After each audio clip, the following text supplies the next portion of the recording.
Assalamualaikum warahmatullahi wabarakatuh. Perkenalkan, nama saya Ami Widyastuti dengan NPM 1911060012. Baik, di sini saya akan menjelaskan tentang sejarah pemikiran evolusi. Nah, terlebih dahulu saya akan menjelaskan tentang evolusi itu apa sih? Nah, evolusi atau yang disebut juga evolusi organik atau evolusi biologi adalah perubahan dari waktu ke waktu pada satu atau lebih sifat yang diwariskan dijumpai populasi organisme. Nah, evolusi hanya bisa terjadi bila ada variasi sifat yang diwariskan dalam populasi. Sumber utama dari variasi adalah mutasi, rekombinasi genetik, dan aliran gen. Evolusi telah terbentuk keanekaragaman makhluk hidup dari nenek moyang yang sama. Nah, dalam jangka waktu lama, evolusi akan menyebabkan terjadinya spesiasi, terbentuknya spesies baru, di mana spesies moyangnya itu tunggal akan terpecah menjadi dua atau lebih. Spesies ini bisa tampak dalam bidang anatomi, genetik, dan kesamaan lain antar kelompok organisme. Spesies sudah berlangsung selama 3,5 miliar setahun sejak adanya kehidupan di bumi ini. Studi evolusi secara ilmiah baru dimulai di abad ke-19 saat riset mengenai rekaman fosil dan keanekaragaman organisme dapat meyakinkan para ilmuwan bahwa spesies ini berkembang atau berevolusi.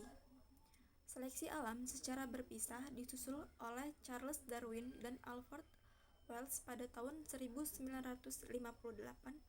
Pada awal abad ke-20, teori evolusi Darwin dikombinasikan dengan genetika, paleontologi, dan sistematika yang mengerucut menjadi satu kesatuan gagasan yang disebut sintesis evolusi modern.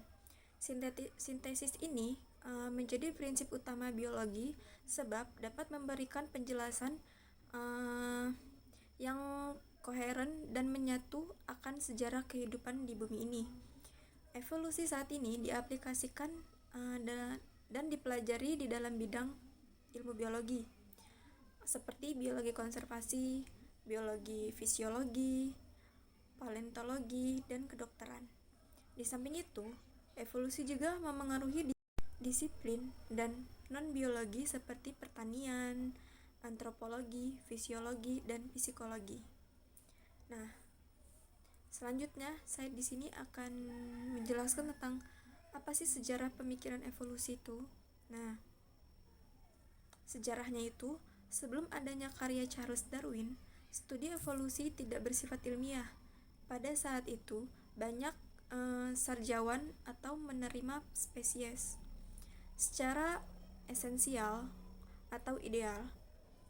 Nah, hanya dikelompokkan sebagai baik dan buruk.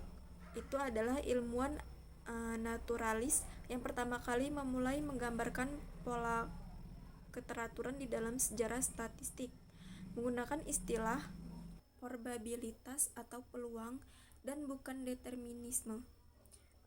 Thomas Roberts Malthus menggunakan pendekatan ini pada populasi manusia dalam bukunya yang bernama An Essay on the Principle of Population yang memberi pengaruh terhadap Darwin dipelopori oleh Darwin. Spesies dipahami dalam istilah statistik, di mana yang paling menyimpang dari bentuk rata-rata dan spesies digambarkan sebagai variabel dan unit-unit yang bergradasi.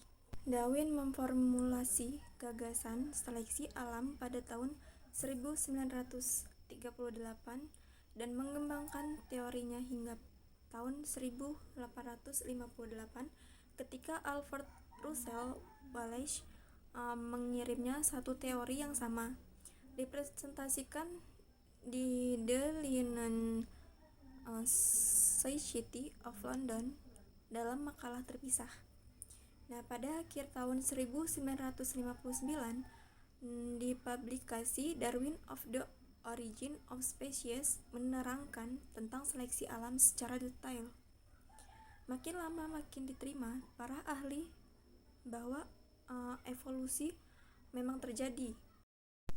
Gagasan Darwin pada manusia di bidang paleontologi dan anatomi berbandingan untuk memberikan bukti yang kuat bahwa manusia dan kera berbagai moyang.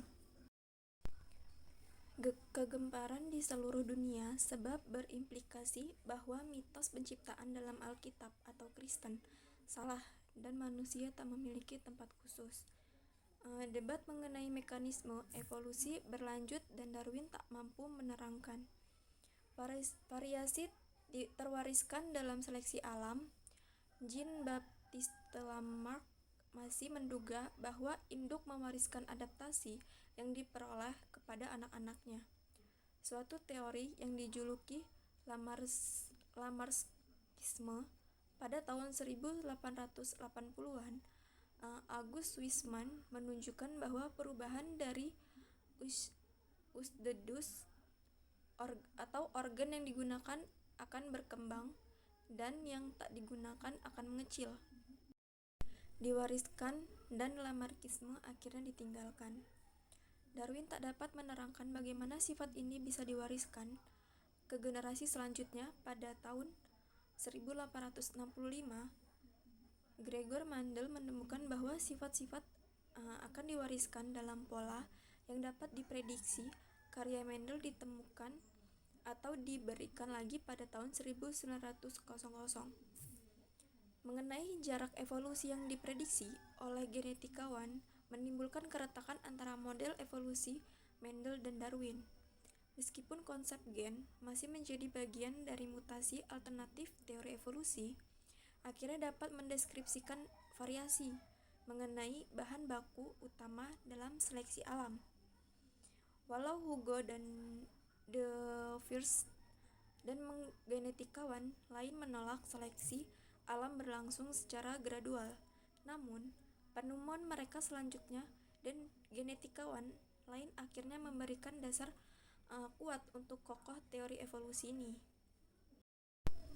Direkonsiliasikan antara 1920-an dan 1930-an oleh biologiawan evolusi seperti J.B. S. Haldane, Sewell Wright, dan Ronald Fisher yang melekatkan landasan genetika populasi. Akhirnya terbentuk kombinasi antara evolusi melalui seleksi alam dan pewarisan Mendel, yakni sintetis evolusi modern. Struktur DNA oleh James Watson dan Francis Crick pada tahun 1953 berhasil menunjukkan dasar fisik. Sejak saat itu, genetika biologi molekul menjadi bagian inti biologi evolusi dan merevolusi bidang filogenetik. Pada awal sejarahnya, biologi evolusi digambarkan oleh ilmuwan dari disiplin taksonomi tradisional, organisme khusus dalam pertanyaan umum. Saat biologi evolusi berkembang menjadi disiplin akademis, terutama setelah perkembangan sintetis evolusi dan modern, digambarkan lebih luas dari sains biologi. Saat ini, biologi evolusi melibatkan ilmuwan dari berbagai bidang seperti biokimia, ekologi, genetika, fisiologi, dan konsep evolusi. Dipakai dalam disiplin yang lebih jauh lagi seperti kedokteran, filsafat, dan sains pada tahun 1960-an. Para ilmuwan seperti W. D. Hamilton dan George C. Wilhelms memperluas pandangan evolusi dari Gene Cantor dan dirintis oleh penemu teori genetika populasi untuk menerangkan kerjasama. Pada tahun 1975, E. O. Wilson dalam bukunya Sociobiology, The New Synthesis meletakkan teori evolusi pada tempat yang signifikan di dalam psikologi. Dalam melahirkan bidang studi yakni psikologi evolusi di abad ke-21. Biologi evolusi tetap menjadi bidang penelitian ilmiah yang aktif. Itu saja yang bisa saya jelaskan, kurang lebihnya saya mohon maaf. Wabillahi taufiq walhidayah. Wassalamualaikum warahmatullahi wabarakatuh.